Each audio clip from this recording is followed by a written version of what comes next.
Baik, kita akan membahas contoh soal dari materi tentang gerak dalam kerangka yang non-inersial ya.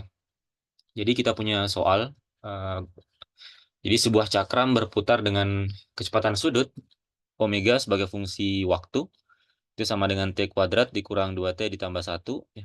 Di mana t di sini adalah waktu. Kemudian di atas cakram tersebut, itu ada seekor serangga yang berjalan di atasnya secara radial menuju pusat cakram dengan laju konstan sebesar U. Nah, mula-mula pada saat T sama dengan 0, itu serangga berada pada jarak sejauh R dari pusat. Nah, pertanyaan pertama, tentukan pada T berapa atau pada waktu berapa serangga mencapai jarak R per 2 dari pusat cakram. Kemudian yang kedua, kita diminta untuk mengidentifikasi gaya-gaya fiktif yang bekerja pada serangga tersebut. Kemudian menentukan besar dan arah dari masing-masing gaya tersebut ya. Nah, jadi langkah pertama yang kita lakukan adalah agar kita lebih mudah untuk menyelesaikan persoalan ini, kita harus memvisualisasikannya ya. Jadi kita bisa gambarkan kondisi sistem yang terjadi, sistem cakram tersebut dalam sistem koordinat ya. Jadi kalau kita coba gambarkan, saya coba gambarkan dulu di sini. Kita gambarkan dalam koordinat 3 dimensi ya. Jadi kita misalkan di sini ada ini koordinat Z, kemudian ini ada koordinat eh, Y ya ke sini, misalkan ke sini, kemudian yang X itu ke sini misalkan ya. Jadi ini sumbu Z aksen. Nah ini adalah sumbu koordinat yang bekerja pada cakram ya. Jadi di luar ini adalah ada sistem koordinat yang lain. Ini sistem koordinat yang diam ya, seperti ini.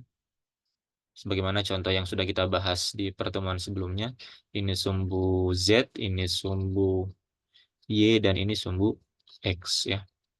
Nah, kemudian di sini ada cakram ya. Ada cakram, eh, kira-kira bentuknya seperti ini ya.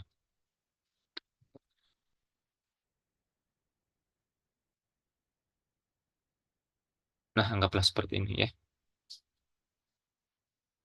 Nah, seperti ini ya.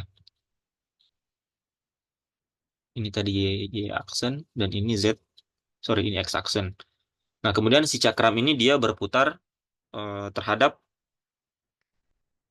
kita misalkan dia berputar terhadap sumbu Z ya, terhadap salah satu sumbu. Kita pilih sumbu Z supaya kita konsisten dengan contoh kasus yang sudah kita bahas sebelumnya. Jadi si cakram ini dia berputar misalkan searah jarum jam dengan kecepatan sudut omega ya, dengan nilai omega itu seperti yang di soal tadi. Nah, kemudian di atas cakram ini itu ada serangga ya, ada serangga di mana serangganya itu dia berjalan di atas cakram secara radial menuju pusat cakram ya. Dan di sini kita tentukan misalkan dia berjalan di atas sumbu Y ya. Jadi kita misalkan di sini ada serangga ya. Di sini ada serangga. Nah, si serangga ini itu dia bergerak menuju ke pusat koordinat ya. Ini misalkan koordinat atau aksen. Jadi dia bergerak sepanjang sumbu Y aksen. Jadi ketika si cakram ini berputar dengan kecepatan sudut omega, si serangga ini juga dia dalam waktu yang bersamaan dia bergerak ke arah pusat koordinat sepanjang sumbu Y ya, konstan terhadap sumbu sumbu Y. Jadi cakramnya di sini dia cakram berputar terhadap sumbu Z aksen ya. Kemudian informasi yang kedua dari soal bahwa serangga itu bergerak sepanjang sumbu Y aksen.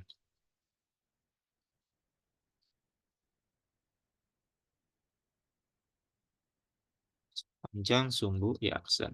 Ya, seperti ini. Nah, sehingga kita bisa tuliskan sekarang kecepatan sudutnya, kecepatan sudut cakram dalam bentuk vektor ya. Jadi omega, vektor omega sebagai fungsi T itu sama dengan T kuadrat dikurang 2T ditambah 1 Kemudian arah vektornya itu ke arah sumbu Z ya. Z topi seperti ini. Nah, kemudian yang kedua kecepatan serangganya ya. Kecepatan serangga. Nah, di sini kecepatan serangganya dia bergerak ke arah pusat koordinat ya.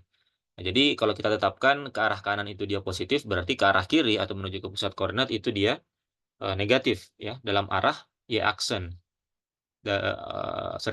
Pada sumbu y aksen. Sehingga kita bisa tuliskan kecepatannya, arah vektor kecepatannya v aksen itu sama dengan minus u y aksen topi seperti ini ya. Di sini ada z aksen ya. Oh, Z saja ya. Saya kira sama ya karena Z aksen dan Z itu dia tidak berubah ya. Dia kondisinya konstan jadi Z di sini dan yang di sini itu dia tetap sama ya. Yang berubah adalah Y dan X-nya karena cakramnya yang berputar konstan terhadap sumbu sumbu Z. Jadi di sini tetap Z topi di sini arah vektor satuannya. Nah, di sini kemudian di sini tanda minusnya itu menunjukkan bahwa dia bergerak ke arah pusat ya, karena kita mengambil ke arah kanan itu positif, ke arah kiri itu dia negatif. Jadi bukan menunjukkan besarnya, tapi menunjukkan arah vektornya. Nah, dari dua informasi ini, yang pertama kita diminta em,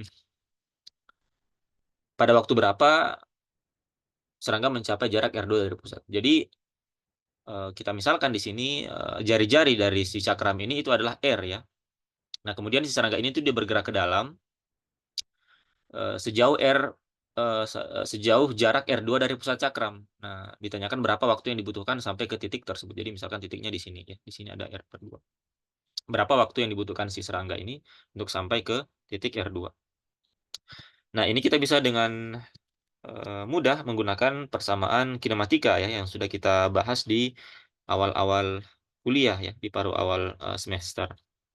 Nah, jadi yang kita akan cari dulu, kita tuliskan dulu di sini jadi saat T-nya sama dengan 0,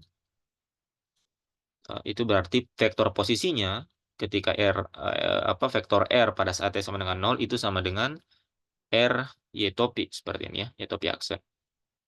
Nah, kemudian yang ditanyakan pada saat T berapa ketika R-nya sebagai fungsi T tersebut ketika R-nya sama dengan vektor R kecilnya sama dengan R per 2 Y topi aksen seperti ini. Nah, kita bisa gunakan persamaan kinematika ya, di mana eh, vektor R itu sama dengan integral dari kecepatannya terhadap waktu ya. Integral vektor kecepatannya terhadap waktu ditambah dengan konstan. Jadi misalkan di sini konstannya adalah kita tahu di sini R aksen 0 ditambah dengan integral dari 0 sampai T U dt ya, seperti ini. Nah, tinggal kita masukkan U-nya ya. Berarti kita dapatkan di sini R aksen 0 ditambah dengan integral 0 sampai T dari kecepatannya tadi kita sudah tentukan minus UY aksen seperti ini ya. Detik. Ini tinggal kita selesaikan integralnya ya.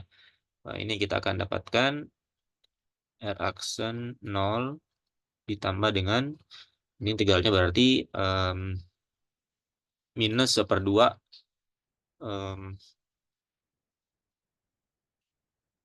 kuadrat ya.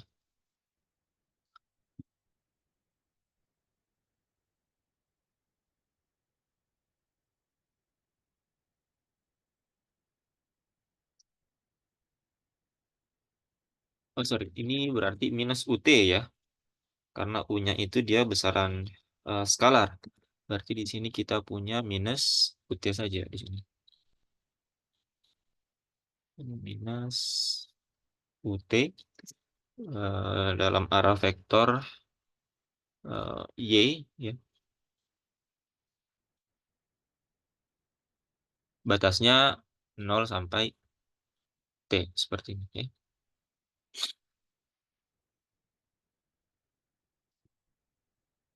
Maka kita akan dapatkan di sini ini akan sama dengan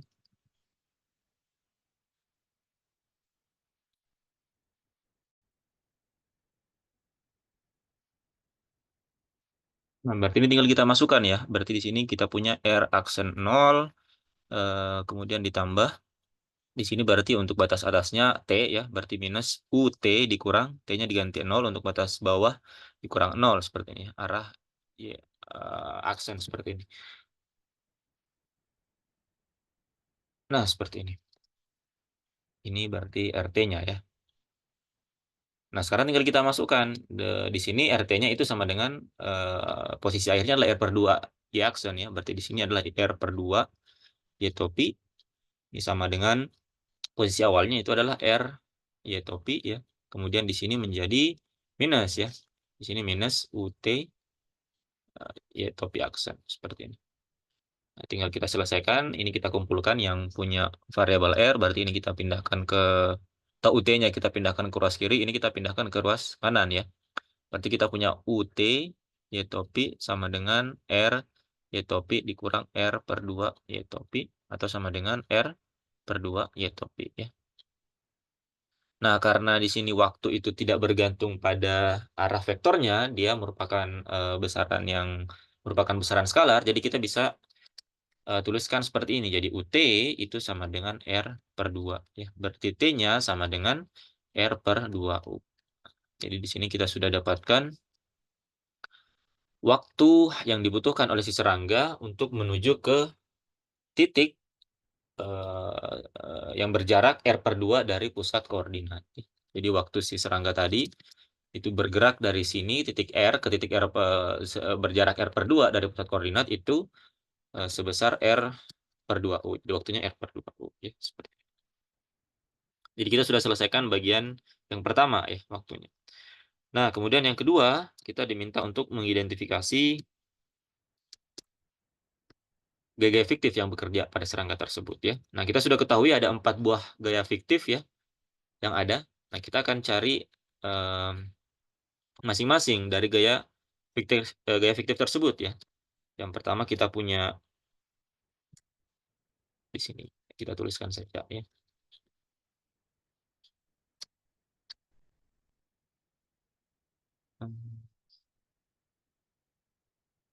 Ya, buat halaman baru.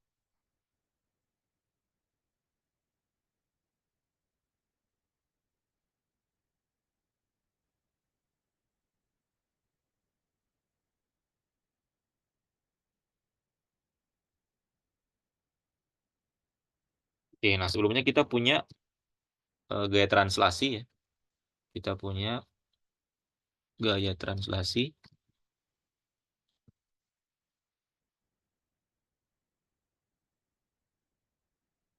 itu sama dengan minus M vektor A. A di sini adalah percepatan translasi dari cakramnya ya terhadap kerangka yang diam ya, yang di luar sistem koordinat yang kita buat tadi. Kemudian yang kedua itu ada yang disebut sebagai gaya azimutal. Gaya azimutal itu sama dengan minus M alpha cross R aksen ya. Alpha ini adalah percepatan sudut dari si cakram. Kemudian ada gaya Coriolis. Ada gaya Coriolis.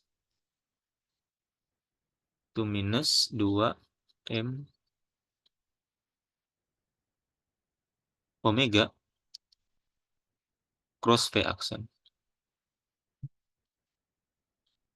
Kemudian ada yang terakhir gaya sentrifugal.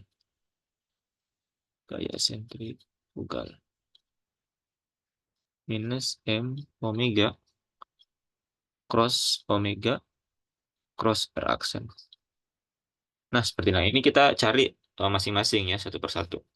Dengan informasi yang kita sudah punya tadi, kecepatan sudutnya ya yang terhadap sumbu Z, kemudian kecepatan si serangganya. Nah, yang pertama gaya translasinya ya. Nah, untuk gaya translasi, nah karena si cakram ini dia dia apa? Dia tidak bergerak atau dia tidak memiliki percepatan terhadap pusat koordinat sistem yang inersia, yang diam ya di luar sistem. Dengan kata lain, A-nya itu sama dengan 0 ya. Percepatannya sama dengan 0, percepatan translasinya. Berarti gaya translasinya itu dia sama dengan 0. Jadi untuk F translasinya dia sama dengan 0 ya. Nah, kecuali misalkan si cakram ini dia juga bergerak translasi dengan percepatan tertentu relatif terhadap sistem koordinat yang diam ini ya. Nah, tapi di sini kan dari soal dia tidak bergerak translasi terhadap sistem koordinat yang diam tersebut, sehingga percepatan A besarnya itu sama dengan 0. Sehingga gaya translasinya itu dia sama dengan 0. Nah, kemudian yang kedua kita mau cari gaya azimutalnya ya, minus M alpha cross R. Berarti untuk yang ini, itu kita yang pertama harus cari alpanya ya. Kita harus cari alpanya berapa. Nah, alpanya itu bisa kita dapatkan dari informasi kecepatan sudutnya ya. Kita tahu bahwa alfa itu sama dengan turunan dari kecepatan sudut terhadap waktu ya. Nah, berarti kita punya di sini alfa itu sama dengan turunan kecepatan sudut terhadap waktu. Ini sama dengan ddt dari omeganya tadi adalah kita punya T kuadrat dikurang 2T tambah 1 ya. T kuadrat dikurang 2T ditambah 1 dalam arah Z. Nah, tinggal kita masukkan T-nya tadi ya. T-nya tadi adalah R per 2U ya. Kita sudah dapatkan sebelumnya. Jadi gaya fiktif yang bekerja ketika si serangga ini bergerak dari jarak R ke R per 2 ya. Ini kita selesaikan dulu turunannya. Berarti di sini kita punya 2T dikurang 2 dalam arah Z ya. Nah, kita masukkan T-nya sama dengan R per 2U. Berarti kita punya alfanya itu sama dengan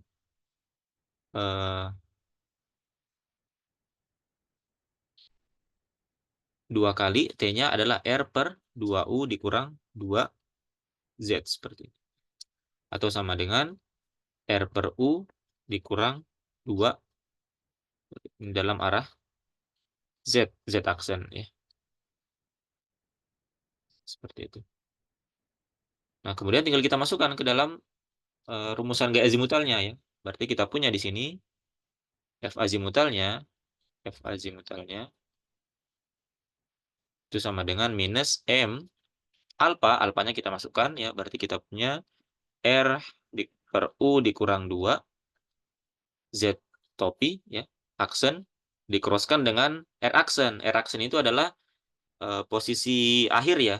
Posisi akhir dari si serangganya, yaitu pada titik R per 2 ya, dalam arah Y ya.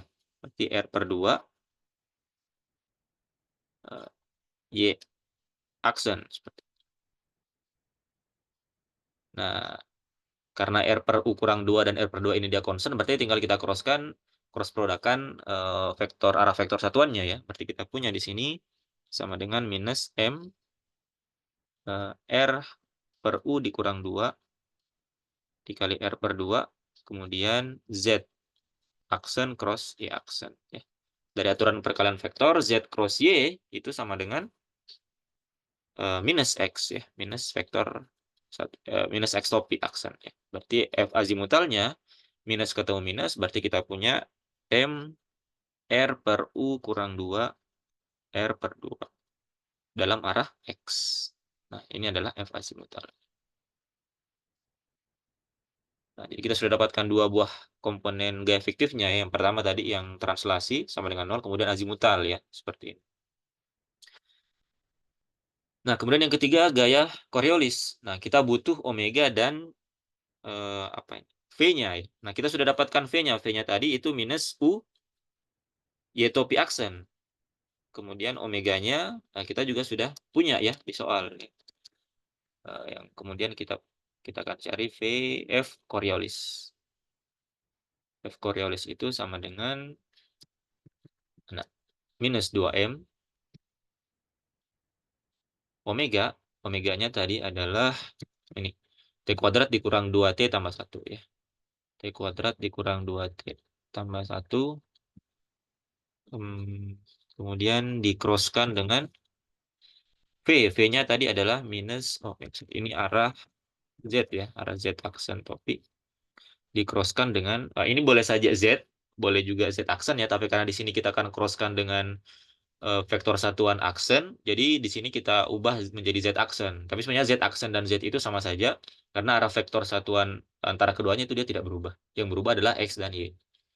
Jadi kalau yang di awal tadi mungkin kita gunakan tadi yang z ya. Di sini z aksen karena kita akan cross product dengan x. Jadi boleh saja kita tuliskan dulu z saja. Kemudian ketika kita mau operasikan kita ubah menjadi z aksen ya supaya dia bisa kita operasikan cross product. Berarti di sini di-crosskan dengan minus U y topi aksen. Nah, seperti ini ya. Nah, kemudian suku ini bisa kita sederhanakan sebenarnya ya. Ini kita bisa jadikan kuadrat sempurna. Ini bisa dituliskan menjadi T em, dikurang 1 ya, kuadrat. Ini kan kalau kita kuadratkan menjadi T kuadrat dikurang 2 kali T min 1 ditambah minus 1 kuadrat ya, sama. Nah, kemudian kita masukkan tadi T-nya ya. T-nya tadi kita dapatkan R per 2U ya. Berarti kita langsung saja di sini minus 2M. Kemudian di sini berarti menjadi R per 2U dikurang 1 kuadrat eh, dikali dengan minus U ya. Dikroskan dengan minus UY topi. Karena minus U ini dia skalar, jadi bisa kita pindahkan langsung ke depan. Kemudian karena minus ketemu minus, berarti di sini menjadi positif.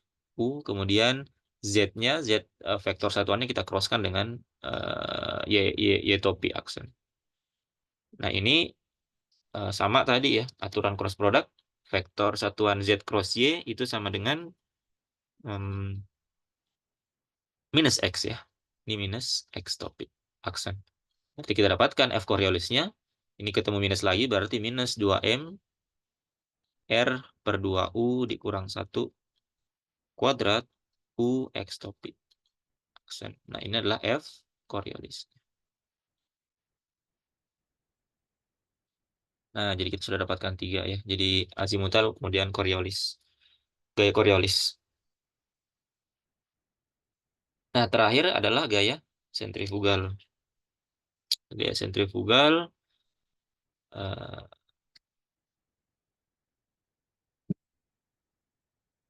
F sentrifugal itu sama dengan kita lihat kembali di sini itu minus M omega cross R aksen ya. Kita sudah punya semua informasi untuk omega dan R aksen, jadi tinggal kita crosskan ya. Jadi mungkin kita bisa crosskan dulu antara omega dan R aksen ya. Omega cross R aksen dulu, kemudian kita nanti crosskan dengan omega ya. Karena kalau langsung omega cross omega nanti dia akan saling cancel, akan sama dengan 0 ya. Karena vektor satuannya sama. Berarti kita cari dulu eh, omega cross R-nya. Berarti ini sama dengan omega tadi kita punya bentuk kuadrat sempurnanya. Itu sama dengan R per 2U dikurang 1 kuadrat ya. Dan arah apa tadi Z ya. Kemudian kita crosskan dengan apa? R aksen. R aksen tadi itu adalah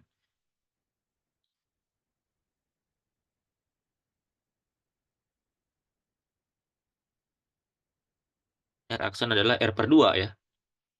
R per 2 dalam arah Y ya.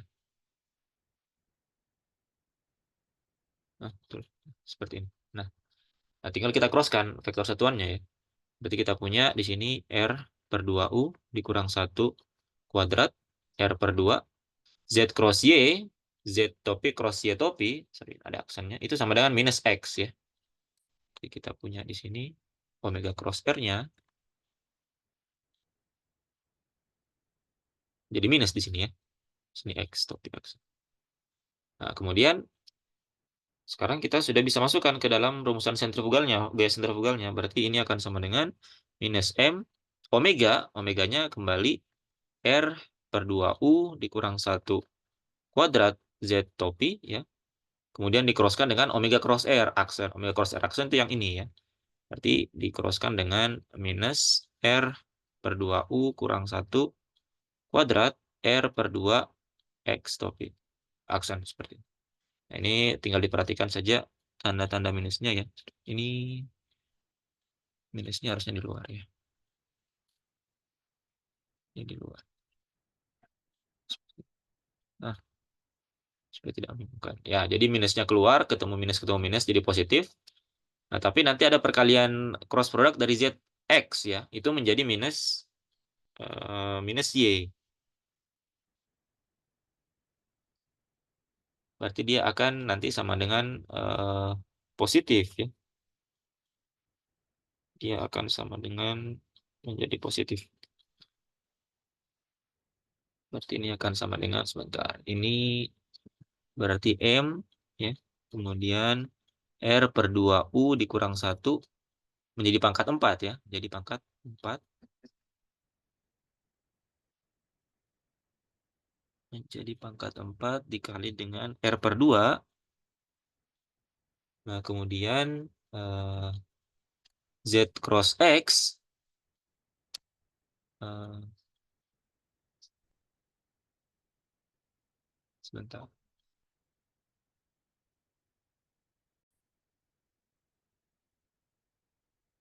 Nah, berarti Z cross X itu dia sama dengan Y ya, positif, yaitu topi aksen ya.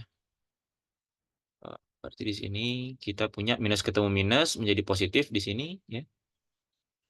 Kemudian Z cross X itu berarti sama dengan Y topi aksen ya.